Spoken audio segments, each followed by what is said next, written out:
Bueno, bien queridos, comenzamos a grabar porque hemos pasado 7 minutos. Nuevamente, buenos días. Es un gusto compartir con ustedes este espacio que ofrece LOC Traducciones en el tiempo del mes de los traductores. Año a año logramos hacer algún evento de servicio gratuito como lo es este. Bien, este momento que nos convoca, como les decía, el primero voy a hablar genéricamente de lenguas romances y la lengua italiana, y el segundo será de portugués, que también tienen el link para conectarse cuando finalice el mío. Bueno, ¿cuál es el objetivo que perseguimos con este encuentro? Aparte de reflexionar sobre el origen común de la lengua romance, buscar estrategias para la eficiencia en nuestra enseñanza. Porque sabemos que tenemos dificultades tanto para captar alumnos como muchas veces en el desenvolvimiento de la currícula en una escuela o universidad, como es el caso del portugués. Bueno, entonces el objetivo general es encontrarnos con los colegas para poder interactuar y buscar estrategias en pos de la eficiencia de nuestra enseñanza. Y los específicos, identificar nuestros aciertos, valiéndonos de las oportunidades que nos ofrece el mundo globalizado para optimizar. Y reconocer finalmente los valores que nos ofrecen los medios de comunicación como herramienta para lograr estos objetivos. Vamos a hablar específicamente de dos lenguas hoy. Debemos saber que son 18 las lenguas romances. Esta rama indoeuropea que nació, como dice su palabra, en la India y en la Rusia meridional, y que fue llevada hacia Occidente por el Imperio Romano, valiéndose del habla de aquel momento, que era el latín vulgar. Lo primero que vamos a poner bien en claro, ¿no es cierto? Porque muchas veces lo hacemos un sinónimo, es qué decimos cuando decimos lengua y qué decimos cuando decimos idioma. La lengua es un medio de comunicación entre personas, como lo es el inglés, el español, el chino, pero también hay un lenguaje sin sonido, como es el lenguaje de señas. Por tanto, las lenguas es cualquier medio de comunicación entre personas, con sonido o sin él. Entonces, ¿qué es un idioma? Un idioma es la lengua que habla un grupo. Normalmente el idioma se forma en regiones más pequeñas o concentradas, a donde las personas están unidas por ideologías, idiosincrasia y muchas veces por vaivenes políticos, porque el dominante impone su lengua, como fue el caso del italiano en Libia. Hoy los libios todavía hablan italiano, a pesar que el árabe es el idioma oficial. Y hay idiomas de un pueblo solamente dentro de una nación, como lo es el catalán en España, como lo es el sardo en Italia. Bueno, vamos al cuadrito. Entonces tenemos dos ramas con características comunes, como son las ramas occidentales y las ramas orientales. De la rama occidental viene las lenguas ibero-románicas, de donde viene el español, genéricamente dicho, el portugués y el catalán, como acabo de nombrar. Mientras que las galo-románicas viene el francés y el provenzal. En las orientales viene por la influencia, como decía, del Imperio Romano de Occidente, vienen las itálicas, que está el italiano propiamente dicho, y el sardo. Y las románicas está el rumeno. Bien, lo que podemos decir a hoy, que en el año 1000 ya se habían casi pergeniado todas las lenguas como lo son hoy. El idioma castellano, ¿no es cierto que hablan 400 millones de personas? El catalán, el galego, voy a checar un poquito, el galego y el portugués que hablan en la península ibérica, el francés por 85 millones de personas en el mundo porque se cuentan sus dominaciones, y el italiano por 82 millones a donde tienen pocas dominaciones. Y también están estos idiomas, como he dicho, el sardo, el rumeno y el provenzal, que tienen menos hablantes. Muchas veces oímos decir lenguas muertas. ¿Qué quiere decir? ¿Que las lenguas se mueren? ¿Que desaparecen? Y la verdad que no es así, ni mucho menos. Max Schiller, el filósofo, decía: llamáis lenguas muertas al lenguaje de los griegos y los latinos, pero de ellas se originan lo que en las vuestras percibe. Muchas veces no nos damos cuenta que cuando estamos hablando castellano, estamos usando el latín, el perfecto latín, porque no tiene traducción. En las ciencias, cuando se quiere nombrar una especie, siempre se usa el latín. Por ejemplo, nuestro muy odiado mosquito se llama Aedes aegypti y no tiene otra traducción para identificar el mosquito que nos transmite el dengue. Si queremos hablar de nuestras especies arbóreas, casualmente hace 2 clases un alumno tenía que hablar de la flora de Santiago del Estero y me dice: quebracho no tiene traducción, más vale, no lo tiene. Se dice aspidosperma.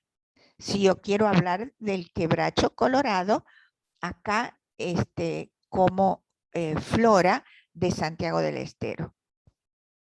Y así, cada especie, digamos, vegetal, puede tener, eso es en cuanto a la ciencia, tiene su raíz en latín.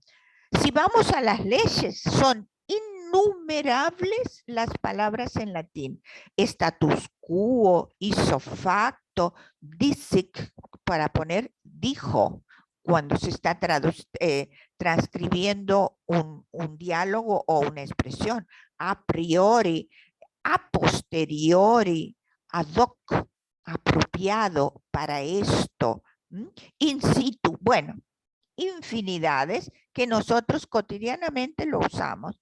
Ni hablar en el lenguaje familiar. Decimos ex professo vis. La palabra vis es latina. Repetirse. Sui generis. Rara avis, cuando es una persona medio rara, mal vestida y todo lo demás. Bien, infinidad. Y para no alargar, también debo decirle que las abreviaturas, cuando estamos haciendo un escrito y ponemos CF, confrontar, AAV, autores varios, ibidimen, idem, sic, transcribimos algo que se dijo. Bien, esto es para que los respetemos un poco al latín y no sigamos cantando como le cantábamos nosotros. Yo he tenido 3 años de estudios en el latín en la época que cursaba el magisterio, estudiábamos latín y le cantábamos al cura de qué me sirve el latín. Pero sí, él nos decía para estudiar, para abrir la cabeza. Y fíjense qué razón tenía. 20 años después lo he aplicado. Cuando me fui a estudiar italiano, ahí encontré las similitudes de que él nos hablaba, ¿no? O sea que sí sirve, sí sirve. Bene, capisci? Bene, entonces el italiano, concretamente voy a hablar de lo que sea, el italiano es el que más similitud tiene con el latín. Es más adaptado a su origen. A pesar que, como en todas las lenguas, hay una influencia por dominación, sea germana, eslava, árabe, y ni hablar en América Latina, que también hay una influencia indoamericana o del lenguaje propio de los aborígenes. Y una curiosidad tanto para el castellano como para el italiano es la cantidad de palabras árabes que tenemos en nuestro lenguaje. Todos los días comemos un alfajor, ¿verdad? Árabe. Aljibe. Y así todas las palabras que comienzan con al son árabes. Y a veces no nos damos cuenta. Estas son las influencias muy ricas que nos han dejado el Imperio Romano de Occidente, que trajo estas palabras y se han enraizado en nuestra cultura. Bueno, hoy podemos decir que el italiano tiene 3 aspectos del habla. El primero, que es el italiano estándar, el italiano culto, el italiano que viene estrictamente del latín, el italiano que se habla con el modo subjuntivo nuestro o conjuntivo del italiano. Es el italiano del escrito, del periodismo, de un libro. Cuando nosotros a veces erróneamente estamos en primero o segundo año, queremos leer un libro y no podemos porque no encontramos el tema de los verbos, no los conocemos. Recién cuarto y quinto año del italiano se estudia el conjuntivo, especialmente en el tercero se ve un poco de la Dante Alighieri, quiero decir, ¿no? Porque en la secundaria no se lo ve al conjuntivo. Entonces, podemos decir que ese italiano hablado que viene hablado y escrito que viene directamente del latín es el italiano culto, el italiano estándar. Y vamos a ver que cuando leemos encontramos los pronombres distintos. Egli, per esempio, ella, por ella. Bueno, loro sí, ellos, essi y ellos como plurales.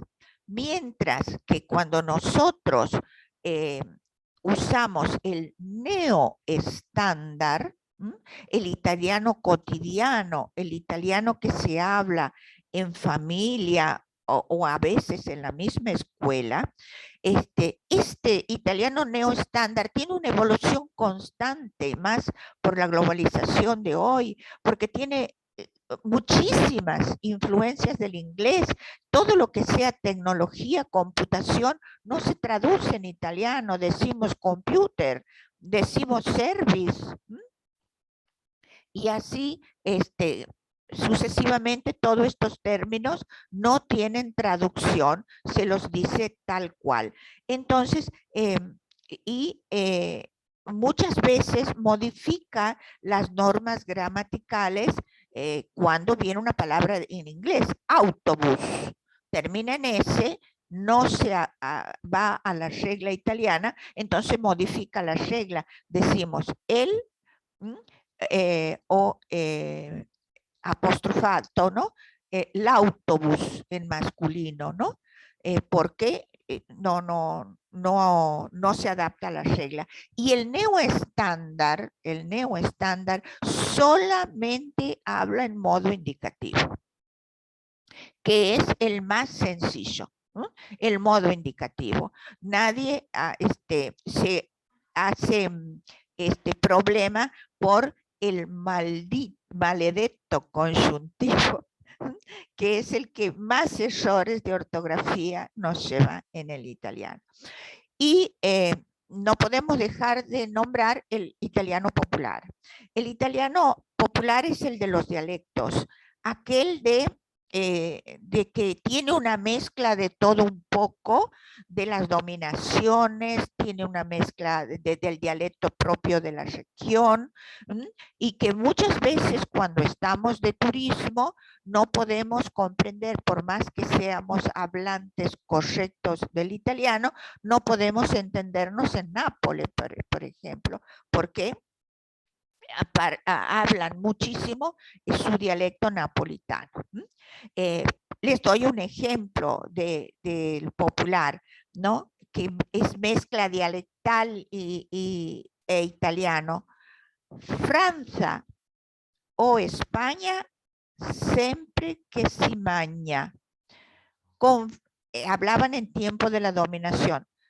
Con dominación francesa o española, siempre que se coma. Lo único que les importaba, no importaba quién los domine. Y eso trajo como consecuencia también que tardíamente la Italia se unificó aún en el habla, ¿no? Por las distintas dominaciones. Ellos era un laissez-faire, dejar pasar, no importa. Mientras comamos, no importa quién nos está dominando. Y el latín casi tuvo su fin, ¿no es cierto? Porque con el correr de los años se centró como una lengua propia de la iglesia, y muchas veces por error creemos que solamente es una lengua de la iglesia. Por eso es remarcado muy bien que en las ciencias, que en las leyes, que en el buen decir está presente el latín. Hoy el latín es la lengua oficial de comunicación del Vaticano entre los presbíteros y laicos muy formados y que sepan latín, por supuesto. Y las comunicaciones son escritas en latín. Para los laicos o común de la gente como nosotros, es escrito en latín, se traduce a nuestra lengua menos las dos primeras palabras del texto, como amores Leticia, el amor misericordioso, catequesis tradende, la catequesis de nuestro tiempo, y así cada escrito del Papa hacia su pueblo tiene solamente dos palabras escritas en latín. Eso quiere decir que el resto del documento, para quienes lo leen, está escrito en latín. Tampoco el latín es la lengua del Vaticano, como muchos creen. La lengua latina es adintra el Vaticano, entre aquellos que tienen una carrera eclesiástica y que saben que el medio de comunicación es ese. En el Vaticano se habla como todo el mundo en italiano. Perdón, me distraje. Bueno, volvemos un poco a la evolución del italiano. Habíamos dicho que en el 1000 más o menos ya se forma, y llegamos al 1200, que Francisco de Asís comienza a sentir la necesidad de comunicarse con los demás y tenía que buscar una lengua en la que todos hablen, y encontró, por supuesto, muy cercano a él, la lengua, el vulgar del latín que se hablaba en la Toscana. Y fue él el primer escritor. También creemos que es el Dante. No, primero escribió San Francisco de Asís, fa di me un instrumento de la tua pace. Haz de mí un instrumento de tu paz. La famosa oración de San Francisco escrita en el 1200. Le siguen, por supuesto, el Dante toma la misma lengua cuando escribe la comedia y se extiende a Ariosto, Boccaccio, Tasio, entre todos los autores de esta región que hoy son un ejemplo, ¿no es cierto?, de aquella cultura, de aquel pensamiento, ¿no? Bueno, ¿y qué pasó en 1860 en nuestra amada Italia? Por fin aparece un atisbo de unidad, una lengua, una moneda que viene aparejado de la mano del conde de Cavour cuando la Italia se unifica en 1860, porque teníamos distintos reinos. Si ustedes lo ven acá al norte, teníamos un reino con dominación francesa, el reino de Cerdeña, que era borbónico, estos dos verdecitos. Este blanco era el peor de todos, que limitaba la unificación porque eran los estados pontificios propiedad de la iglesia, que salía de un mar a otro y no podía haber comunicación entre norte y sur para el comercio, que lo tenían que hacer por mar. Y este rojo hasta Sicilia era el reino de las dos Sicilias con dominación española. Así que miren todo lo que había dentro de España. Había Francia, había Austria, el reino lombardo acá, el moradito, el reino lombardo, que era austríaco. Entonces, ¿cómo podíamos unificar una lengua con reinos distintos? Gracias a nuestro querido Garibaldi y su expedición, se unen el reino en un solo idioma, en una sola moneda. Por primera vez tenían una sola moneda, porque cada reino tenía una moneda propia. Esto no les permitía crecer, porque la moneda es como comprar en dólares hoy, para que se entienda, era eso. Unos dólares y otros pesos. Bueno, cada reino tenía una moneda y no podía haber un intercambio comercial. Entonces, el conde de Cavour lo primero que hace, unificación de la lengua, institución de la lira como única moneda del reino, y eso ha hecho ese despertar de la vieja Italia, que venía del Imperio Romano y que era la que había quedado allí detenida en el tiempo por tras de estas dominaciones. Pero a pesar de la unificación de la lengua, los idiomas han persistido hasta hoy. Perdón, los dialectos, a pesar de del idioma, los dialectos han persistido. Por ejemplo, en el norte, en vez de papá, como se dice en Roma, o es el oficial del italiano, en el norte se dice babbo. Y de ahí viene la palabra que se popularizó en Italia, Babbo Natale, Papá Noel. Entonces, una palabra dialectal se ha popularizado en todo el italiano como Babbo Natale. Pero una de las palabras más curiosas es la palabra cabeza. Testa, palabra oficial en italiano. En Roma se dice capoccia o cucuzza. Y en el sur, en la Cerdeña, se dice conca, cabeza. Así que uno tiene que estar atento a cómo, a los vaivenes del lenguaje. Ni hablar si llegamos al napolitano cuando escuchamos funiculi, funiculá, dice en el estribillo, llame, llame, llame, llame, ya. ¿Y saben qué quiere decir? Vamos, andamos, es el verbo andare, andiamo, andiamo, andiamo ya.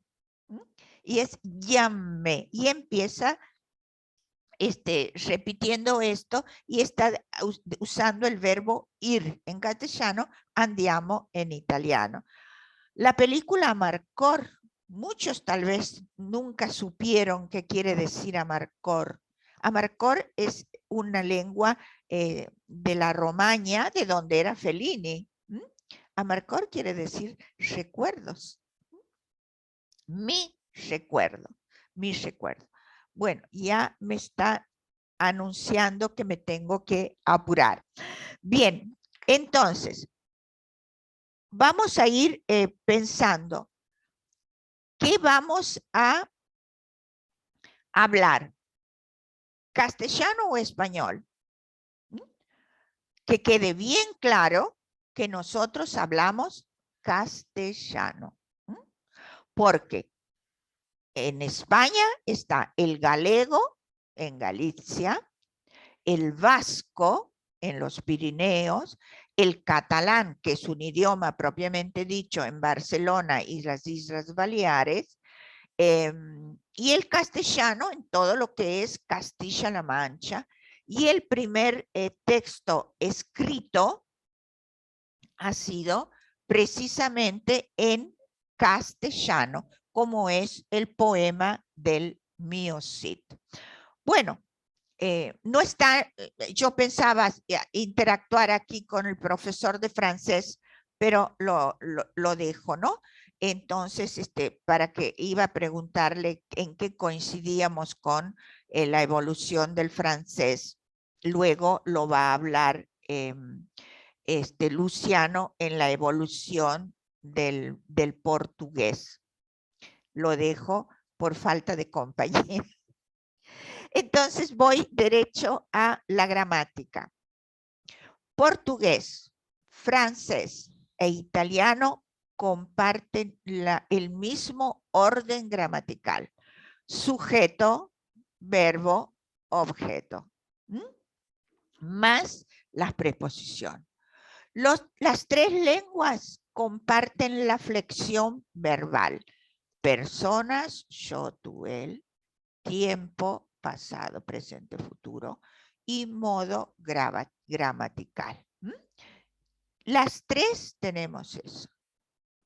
Y incluimos al latín, que también tiene exactamente lo mismo. O sea, que las tres derivan del latín con toda el orden gramatical. Nada más que, bueno, ahora vamos a ver en la otra que son el genitivo, por ejemplo, acusativo, ya lo digo. Bueno, también las tres tenemos artículo, sustantivo, singular, plural, masculino, femenino. Y también tenemos la presencia de los artículos a partir de los demostrativos que vienen del latín, como son este, ese y aquel. Entonces, en el latín, el vocativo es el sustantivo, el nombre de persona. El genitivo, masculino, femenino. El dativo es el complemento directo y el ablativo es la voz pasiva. Como ustedes saben, los tenemos a todos ellos en cada una de nuestras lenguas romances. Ahora, la pregunta del millón. ¿Por qué nosotros caemos en el error de decir los chicos no aprenden esta lengua, no les interesa la lengua. Si, primero, si queremos enseñar italiano en el secundario, es igual que el castellano. Si queremos enseñar portugués en la universidad, tiene la misma estructura que el castellano. Lo que sucede que hoy en la modernidad se está buscando que se busque el origen y se enseñen las lenguas paralelas, haciendo lo que se había dejado de hacer, la contrastivística. Menos mal, pobre Katerin Katerinov, que ha sido un gran pedagogo, que estuvo en Santiago. Tuve la gran suerte de participar de un curso de él aquí en Santiago del Estero, que vino, y habló muy especialmente de la voz pasiva, del ablativo, ¿no? Bueno, la contrastiva es, o contrastivística, es hoy una herramienta válida para despertar el interés de nuestros chicos. Entonces, la pregunta es ¿por qué tenemos problema? Por eso. ¿Usamos el método humanístico afectivo? ¿Cuál es el método humanístico afectivo? Todo lo que habla al ser de la persona de la lengua que estoy estudiando. Cómo son, cómo hablan, cómo se conducen. Si usamos solo el libro, es un gran error. Si didactizamos textos de los medios de comunicación de una revista, eso es un punto a favor, siempre y cuando sean modernos, ¿no? Por supuesto, un diario de la semana pasada, una revista de este mes, si no, no tiene sentido. Bueno, otro que es muy útil en la enseñanza son los opúsculos de turismo. Son de un gran valor, de un gran valor. Y este personaje que ha aparecido en el 2002, cuando se empieza a hablar de la unificación de la lengua, de la enseñanza de las lenguas romances, es el sílabo. Sílabo se llama en italiano. Para los otros se llama cuadro común europeo de referencia. CERCELE, cuadro común europeo de referencia. Bueno, después les va a decir cómo se llama en portugués Luciano. Acá está todo lo que se debe saber. Alfabeto, gramática, puntellatura, morfología, fonética. Otro grave error, gravísimo, cuando yo a veces soy docente particular de los chicos de la secundaria. No se enseña el alfabeto. El alfabeto ha sido unificado hace más de 35 años a todas las lenguas romances. Por eso ya no tenemos la che en castellano ni la doble L. Sin embargo, Italia tuvo que agregar letras como la J, como la K, como la Y, la Y a la mal llamada Y. No es Y, si es griega está en el alfabeto griego, es la Y, la X, o sea, respetando las lenguas que lo circundan, como el inglés, que es la X, la H, como el árabe, la J, como el griego, la K y la Y, que se llama en italiano Y. Entonces, esto es lo que tenemos que hacer. Hacerles notar, si no aprendemos el alfabeto en la primera semana de clase, mal aprenderemos la fonética. Alfabeto y fonética van muy, muy entrelazados. Y les digo, he sido testigo también hasta hace unos 10 años que no se enseñaba el alfabeto completo del italiano. Y sin embargo, el mismo día que se modificó el castellano, se modificó el italiano, se modificó el portugués y el francés. Los contratos formativos. El primer día de clase, el chico debe saber qué es lo que es importante de mi programa. La buena pronunciación, la comprensión y el habla. O sea, en el contrato formativo es qué voy a corregir, cómo voy a corregir y la importancia, otro desastre adquirido de la globalización, de la carpeta. Cuando vienen los chicos y me dicen que me tienen que le pregunto qué tema, no tiene el programa, primera cosa. Bueno, ¿qué te han enseñado? Empieza con el celular a buscar. ¿Por qué el docente permite que el alumno saque foto de la pizarra? ¿Cómo va a aprender a escribir si saca foto de la pizarra? ¿Se dan cuenta del grave error en el que hemos caído y generalizado?